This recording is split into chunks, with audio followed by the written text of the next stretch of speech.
This is the book Winchee, Mission Stories of Colin and Melva Winch by S Ross Goldstone. The true adventures of missionary pilots and nurses in the South Pacific, as retold to the children of Watertown SDA Church.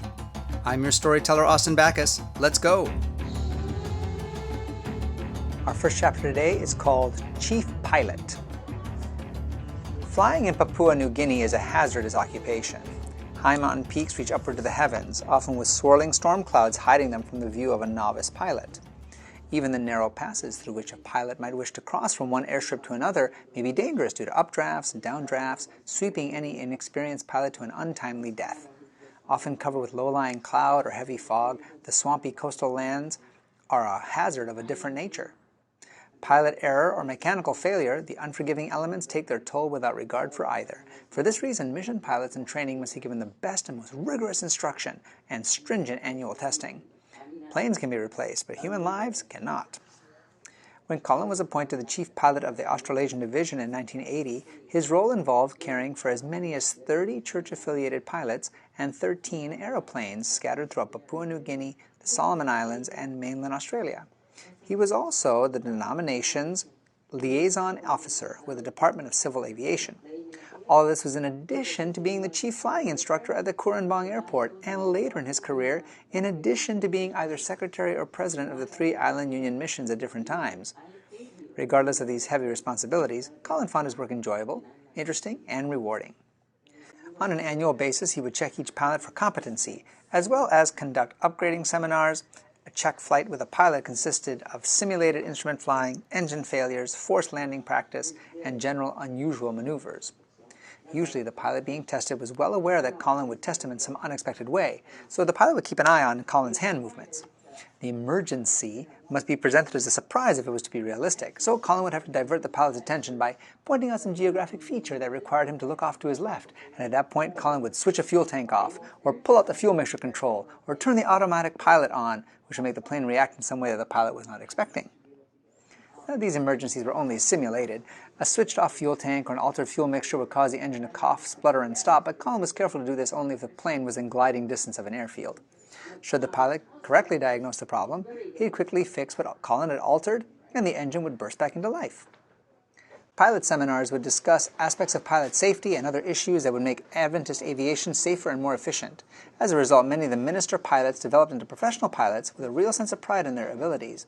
Many men who held heavy responsibilities in the Seventh-day Adventist Church needed to be flown around the vast South Pacific Division, so the dependence on safe and skillful pilots was paramount. The Lord really blessed our efforts, Colin reflects on those years. In my time as a pilot, I never had an accident, thank God. And during my time as chief pilot, under the blessing of God, we had no accidents at all. The next section is entitled Another Perspective, and it's a subsection written by Max Mulligan, a retired mission pilot and pastor. As chief pilot, Colin was responsible for periodically checking the performance of all pilots, such as myself, flying for the Seventh-day Adventist Church in the South Pacific Division. This involved testing each pilot's ability to control an aeroplane in all kinds of flying configurations, such as short field landings and dead stick landings, which tested our ability to successfully land after a simulated engine failure. Another variation was a flapless landing, which meant that the landing speed was much faster than normal and used most of the already short landing strip. However, the test that freaked most of us out was the stall and recovery from an incipient spin. A pre-aerobatic check was first carried out to ensure the airplane was fit and safe for the planned procedure. It was conducted so that the plane would safely recover from the test no less than 3,000 feet above ground level. This procedure involved pulling back on the elevator control, causing the nose of the plane to point steeply skyward. As the plane slowed, the stall warning would start to scream, warning the pilot the plane was about to stall, which is a very unnerving experience. When the airplane finally did stall, it would drop either wing. We had to wait to see which wing dropped, at which time we needed to kick in the opposite rudder to stop the incipient spin.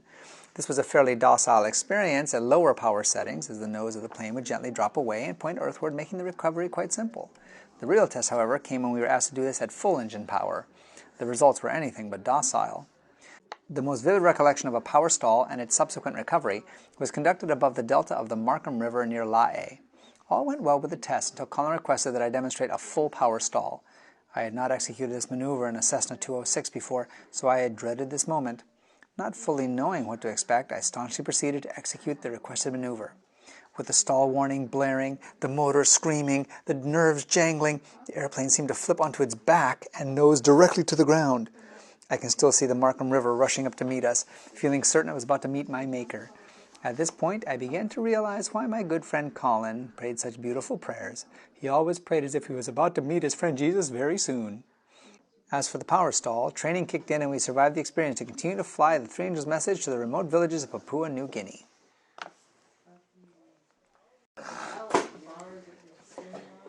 The next chapter is entitled Family Memories and Reactions.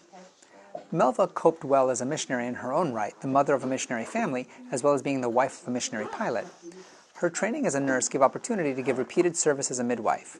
Yet she admits to times of distress at some of the primitive conditions they were called to live in, particularly when she was expected to host visitors with no advance warning and inadequate supplies on hand. At times, extreme loneliness, apprehension, and fear for her children and the safety of her husband affected her when living in remote mission outposts. There were times when Colin's absence caused sleepless nights. She would remain alert to every sound of the night, knowing that she and her children were the only white people in a community of nationals, some of whom were not favorably disposed to white faces.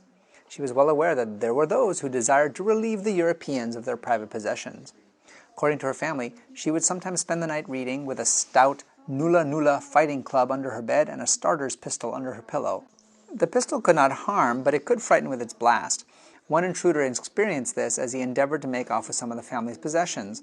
Warned by the suspicious sounds, Melva fired the pistol into the air, and the intruder left a trail of stolen goods in his haste to make his escape. In their years in Lae, the Winch family inherited a cattle dog that decided it was its God-given responsibility to protect her mistress. Their home was surrounded by a barbed wire 6-foot fence. If any caller came to the gate, the dog would immediately crouch between Melva's feet, staring with malevolent eyes at the visitor. Melva would advise the person not to try to shake her hand or touch her in any way, as the dog would immediately attack them. On one occasion, an intruder was met by the dog, and he decided that getting wounds from the top strand of barbed wire were preferable to getting wounds from the gleaming fangs of the dog. He made a hasty exit. In the early years of mission service, Melva had no direct contact with Colin when he was absent on patrol or in the air. She could listen into the civil aviation aircraft control frequencies for any information that would inform her of Colin's whereabouts and when he would complete his day's flying activities. Melva was able to tune her transistor radio into this network and listen to the pilot's conversations while in the air while supervising the children's correspondence homeschool lessons.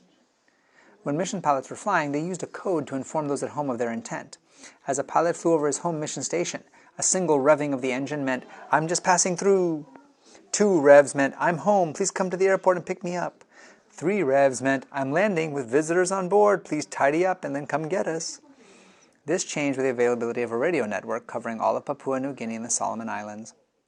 When the plane piloted by Laurie Shields crashed, killing him and 3 passengers, an air of foreboding descended on the wives of all mission pilots. Melva confessed to being nervous for some time after the incident, even though she knew Colin was an extremely careful pilot. Each night, Chris Winch prayed, "Please keep Daddy safe and help him not to crash." It was a big load for a little boy to carry into sleep. However, Colin remained confident. He knew God was with him, and provided he did everything in his own power to ensure safety, he was happy to leave the rest up to God. Colin constantly reminded himself and his fellow mission pilots of a traditional instructor's adage. There are old pilots and bold pilots, but there are no old, bold pilots. All 4 of Colin and Melva's children look back on their childhood years in the mission field as happy, carefree years. Neroli wrote to her parents saying, "When I see how other kids were raised here in Australia, I think I was very lucky to have such a diverse and well-traveled childhood. No regrets, just great memories." All of them enjoyed making friends with the local mission children, seeing them as equals in every way. As they grew older and were located in centers where there were other expatriates, they appreciated interacting in play and school with children of their own ethnic background. All the Winch children were active and adventuresome, sometimes featuring in risky activities. Cuts and bruises were frequent consequences, with both Neroli and Chris suffering broken bones. While living at Kainantu, Neroli broke her arm at the inconvenient time when her dad had flown overhead giving the signal that he needed to be picked up at the airstrip. A frazzled Melva took time to pick Colin up before taking Neroli to the hospital to have her arm put in a plaster cast. No lint was put under the plaster, so she lost some skin when the plaster was removed. Chris was hit by a car in Port Moresby and suffered a spiral fracture of the tibia. His leg was plastered from foot to groin, but when the family went swimming back in Kainantu, he couldn't resist the temptation to join them. The result? A replastering of the leg at the Kainantu hospital. While staying at the SEPIC mission headquarters at Wewak, Neroli nearly drowned at the local beach, but Melva, heavily pregnant with Chris at the time, jumped into the surf and saved her. Later in life, Neroli nearly drowned a second time. This time, Carrie and her friend went to the rescue, dragging her back to shore. They ignored her screams, though once on dry land they saw the reason for the screams. They had dragged narrowly over a sharp piece of metal that had gashed her knee, opening a wound that required many stitches. Carrie taught Narrowly to ride a bike by running behind her holding onto the dinker. At the mission office compound in Rabaul, there was a gently sloping road used by mission children as a thoroughfare for bikes. One day Narrowly was riding down the slope, and Brode Lee, another mission kid, was riding up the slope. They played chicken with a resultant head-on crash. Narrowly's pride was all that was hurt, but Brode had a bicycle tire spoke penetrate his leg, a wound that caused him suffering for a considerable time. Be sure to tune in next time for more stories from the book Winchee by S Ross Goldstone, which is available at the Adventist Book Center. And meanwhile, check out these videos and others on my channel, with many more mission stories and Bible skits for kids and adults. God bless you.